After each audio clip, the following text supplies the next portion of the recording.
Hey, Yeah. Anthony. How's it going? How are you today? Doing good. Doing good. Another beautiful day in Southern California. It is a very nice morning. I'm not gonna lie. It's about 7:30. Looking out the window right now, and you know, I'm just happy to be here. Awesome. So first, I'm going to just sort of read through your bio so that folks who don't already follow you get a sense of what you do, and then we'll dig into it. Cool. Sounds good. Anthony Tran is the founder of Marketing Access Pass. He is also the host of the hit podcast Marketing Access Pass. Anthony has an MBA in business administration, is an Air Force veteran, and public speaker.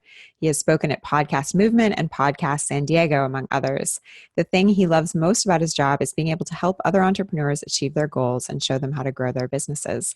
When not working, you can usually find Anthony consuming books about internet marketing or recording marketing tutorials on YouTube. He also likes to sneak in a few games of Clash of Clans on his iPhone and is a huge Walking Dead fan. He's Oh trying yeah. to work up enough courage to explore the Walking Dead themed haunted maze this year at Universal Studios Halloween Horror Nights. That is really cool. They're doing it. I'm really into mazes. I don't know anything about Walking Dead, but I'm a big maze fan. That's Oh going to yeah. be, Well, I mean, throw zombies in there, and you might think twice about mazes. is it going to be a daytime thing? No, it's a night thing. You have to check it on YouTube. Just Google like Universal Studios Walking Dead maze, and you'll see what I'm talking about. Yeah, that's the reason why. I mean, I love mazes too, but there's a reason why I haven't quite done that one yet because it looks a little bit too real for me. That's amazing. That's amazing. So, Anthony, tell me more about kind of your story, how you went from Air Force veteran to entrepreneur and just sort of the journey here. Yeah, so I was in the military, I was in the Air Force, and I was doing logistics, completely different from online marketing, as you can imagine. And I decided I wanted to transition to corporate. And I went into corporate. I was doing like management, senior management for like 7 years, and was moving up the corporate ladder, and it was good. But I also realized that there was some limitations because I was working 60-hour weeks, weekends, nights, holidays. I wasn't be able to spend a lot of time with my family. And I just wanted more control of my life. I wanted to be able to work from home. I wanted more freedom to make my decisions and choices in life and to have limitless income possibilities. So I started looking into how to create a business on the side. And at first I was looking at brick and mortar business options. And long story short, I was introduced to the online business world, and that is when my whole life changed. And I was diving into internet marketing courses and books, and created all these niche websites. And eventually, after 7 or 8 years of studying it, I finally took the entrepreneurial leap, quit my Hmm. job, and started podcasting and creating marketing videos. And now we do custom website designs for entrepreneurs, and we also have another business called Access WP that does unlimited WordPress support for online Hmm. marketers. Yep. So I want to know a little bit more about sort of taking the jump because I think there's this divide in the online entrepreneur world between people who sort of took a jump from corporate and leaping into the unknown into becoming an entrepreneur, and those who sort of built a bridge. How did you do it? So, one of the things for me that I noticed while I was working and trying to do the side hustle at night and was I was only able to put in maybe 2 hours a night because Hmm. I have a family, I have a wife, I have a son. Like I said, I was working 12 plus hours a day, and I also found that I was very exhausted by the time I came home. So my Hmm. energy level that I could put into the online business was very minimal. And I just noticed that I knew I could do it. It just took so long. And I thought, wow, if I Hmm. could do 12 hours a day dedicated to the online business, imagine how much faster I could build this thing. And I said, what's the worst that could happen? I could, leave my job and come back. I Hmm. had the education, I had the experience. I knew I could find another, company to work for. So I just said, you know what, let's just go for it. And, my wife was very supportive. She was working full time. We cut back on some expenses, and I had a runway for like a year. And Hmm. and I gotta tell you this story because it's good. So my wife basically said, I'm gonna support you to follow your dreams, but the one condition, you have to allow me to quit my job after 1 year. And I was like, Wow. okay, That's fascinating. yeah. So 10 months into it, I was building an audience, building relationships, but I wasn't able to monetize as much as I wanted to or needed to be Mm-hmm. able to, fulfill my or replace my full-time income. Mm-hmm. So I started getting a lot of requests about building websites. People saw my website, hey, can you help me with mine? And I was doing video tutorials about WordPress and marketing and all that stuff. So people were like, hey, you seem to know this stuff. Can I just hire you? At first, I was like, no, I don't do this. I only do coaching. I only do membership sites and all this stuff. And they said, and eventually I was like, gosh, I don't want to go back. I really enjoy working from home. Hmm. My wife's, every day coming home. When can I quit? So eventually I said, I'm going to take on projects just to see what happens. And once I opened the doors, the floodgates, or it just came in. Like clients were just coming in, and we were getting booked up Hmm. like super fast. And I got to the point where I was like, okay, I told my wife, I said, honey, I think it's time you can quit your job. And so we dived in, and our business evolved, and we've been doing website projects for clients for 2 or 3 years now, and it's been great. And yeah, so that was my entrepreneurial leap journey. And you also have this unique thing where you guys do a lot of work together. Yeah, we do. At first, and my wife, she had no online marketing experience. She was working in corporate, corporate in the banking industry for like, 12, 14 years. So when she came aboard, she's like, what am I going to do? And I was like, I don't know, I'll teach you. And so she was like my assistant for a while. And I was teaching her how to do my social media marketing for a while. And then she started doing my accounting, and then she started doing, what was it? Editing my podcast and publishing my show notes. And then I just kept giving her more stuff. And eventually she was like, okay, I'm ready for the next one. I'm ready for the next one. And she's like seeing me building websites. She's like, that looks like a lot of fun. I want to do that. And I'm like, no, you're not ready for that yet. And she's like, I'm going to learn. She's like, I'm going to learn Photoshop and Adobe Illustrator. She's like, all right, cool. So she started diving into that. And I was like, she's really good at this. And I'm like, you're actually better than me. And so I started giving her website design projects and kind of teaching her. And now she's building websites better than me. And it's just like, it's an awesome thing how it works out. So, but yeah, we complement each other pretty well. So, I mean, that's a real family business because Yeah. you're both working together. And are you always working from home, or do you also have an office? No, we used to work downstairs, and I know we were going to talk about work-life balance. So we used to work downstairs where the kitchen and the living room was, because I have this huge desk, and it was kind of hard to kind of like turn off the business because we were Mm-hmm. always like working, and then we were living in it, and we're always like, kind of like sitting in our desk and so I needed to figure out a way to turn off the business, and have family time and not talk about business.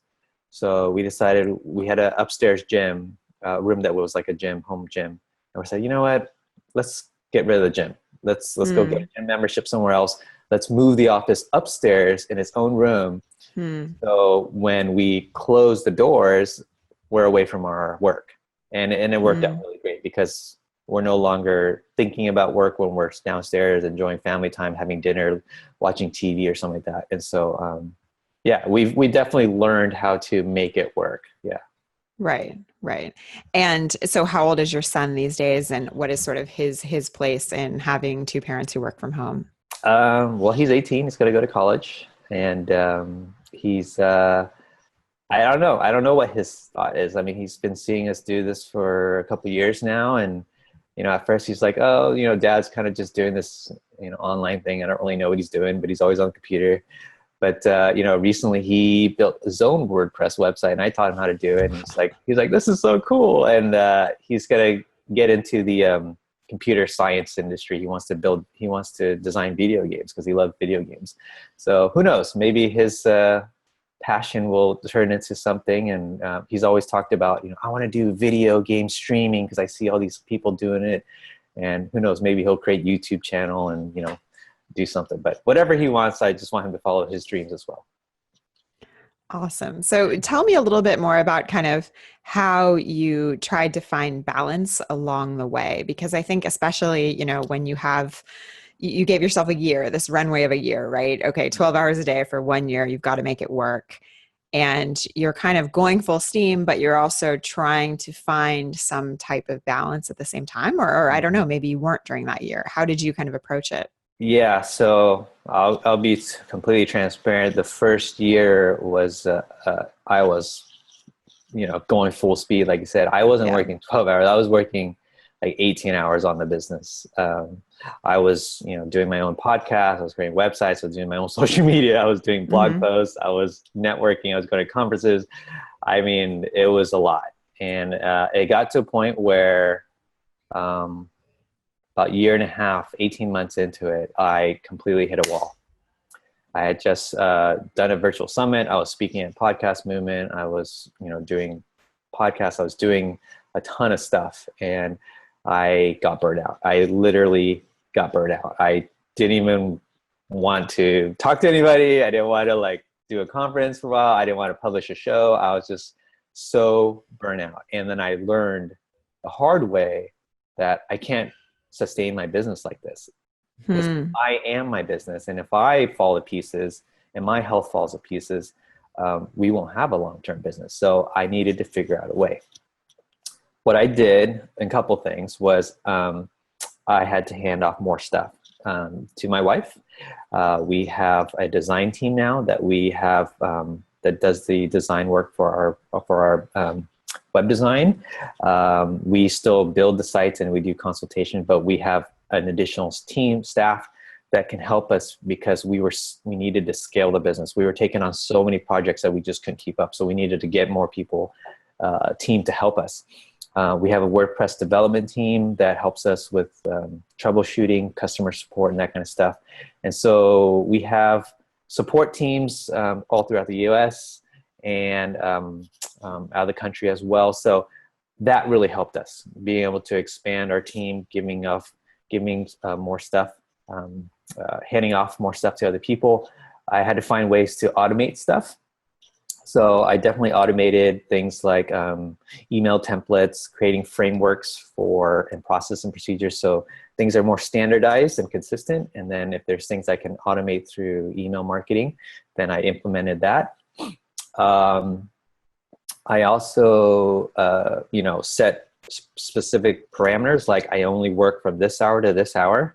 And I also had to say no to a lot of good opportunities. I cut back on the speaking engagements. I cut back on the social media marketing. I cut back on some of the stuff that was good for brand exposure, but maybe wasn't converting leads into paying customers. And I focused more on those activities. Anyways, I just threw a lot out there, so I'll kind of just pause and see if you have any questions. Yeah, so I want to sort of dig into two specific things. I think there's this interesting idea when an entrepreneur gets to a place of kind of burned out and overwhelmed, where you need to start delegating, but you're also building a business, and so you don't want to spend all the revenue you have on delegation, right? So how do you kind of find the way to step it up so that you're not spending too much, but spending enough so that you can actually grow and do good work? Yeah. So, I share this philosophy to not only my own business, but also to my coaching clients, which is the 80-20 rule. You kind of have to look at your picture, your business, and take a step back and say, where is majority of my business coming from? Where's the majority of my income coming from? Where's the majority of my traffic coming from? Where what's producing essentially my best results? Because essentially trying to do everything and not doing it well is not going to do you justice. Right. So I had to find certain aspects of my business that were doing really well. It was like the podcast, and I wasn't consistent on the blogging, so I said, you know what, let's not worry about blogging for a while. I was like, which social media platforms were working for me? I was doing Pinterest, Google+, LinkedIn, Facebook, Twitter. So I said, you know what, which ones are converting the best? I said, Facebook is great. Let's keep doing Facebook. All the others, a little bit of here, but it wasn't the biggest result. So I said, you know what, just stop doing all the other ones. Let's just only focus on Facebook. So it's just Facebook, podcast. And I said, what else is working? Conferences. Cool. Let's keep going to conferences. Those three things. So focus on those three. What is driving the most revenue? before I did affiliate marketing, I did courses, I did coaching, I did web design, I was doing SEO services, I was doing all kinds of stuff. And I said, what was driving the most revenue? Website designs. Cool. Let's cut out everything else and let's just focus on web design. And once you kind of like figure out what was working and just cut back on all the other stuff, we started seeing exponential growth in our business because but that must be so scary, right? Because you're getting some income from affiliate marketing or some income from courses, right? And so turning off that tap, that must be a pretty terrifying moment. Well, yeah, I mean, for a period of time so that you can just focus on developing your process and procedures and really honing in on that.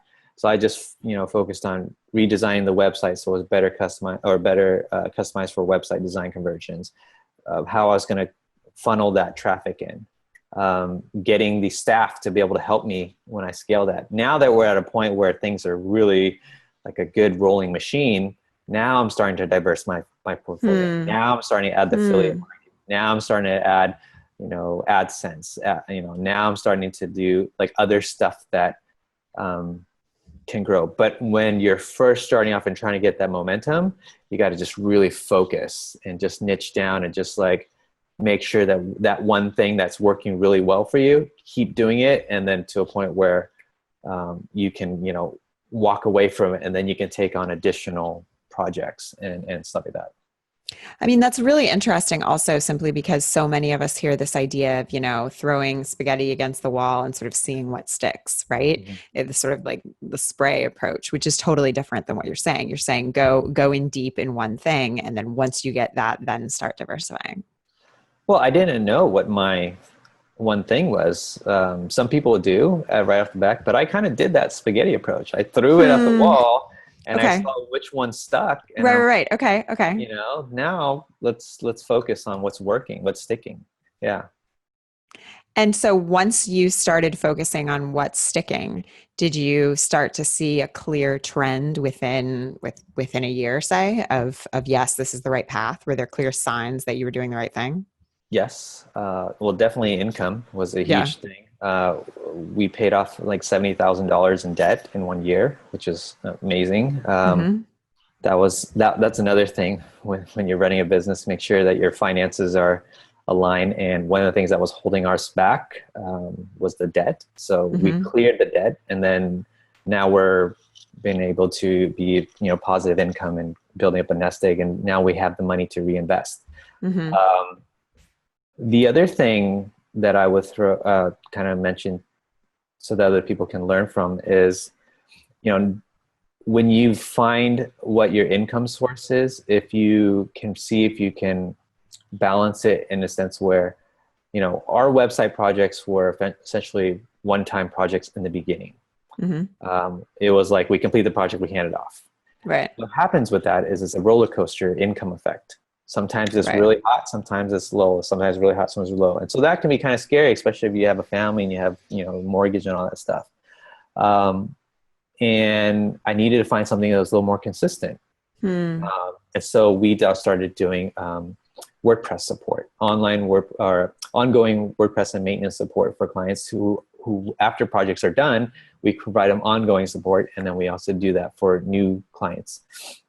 And what that did was that this provided us consistent recurring income that we can count on every single month, that we knew that we could pay our team members and that we could reinvest in the business and we could feel confident and comfortable doing it.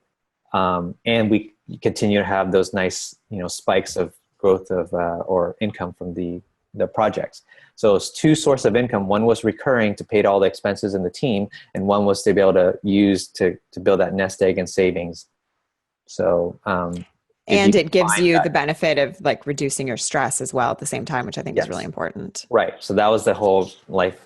That was I know we're talking about work-life balance. So that's essentially how I got to that work-life balance was I needed to figure out the financial to be able to feel comfortable. And now we're able to take vacations. We're able to relax and enjoy ourselves. We're able to have certain work hours. This year, we've been really focusing on our health and fitness. That's another key thing I would love to transition about if we have some time. But yeah, I'll kind of stop it right there too. Yeah, no, talk to me about that. I would love to hear how sort of health and fitness plays a role Yeah. in building a great life and a great business. So working from home, as you can imagine, on a computer, we sit all day. And I end up gaining 20 pounds in the past like couple of years. And I'm a small guy. I'm like 5'6". I was 165 pounds. So I'm not a big frame. So 20 pounds for me was a lot. Mm-hmm.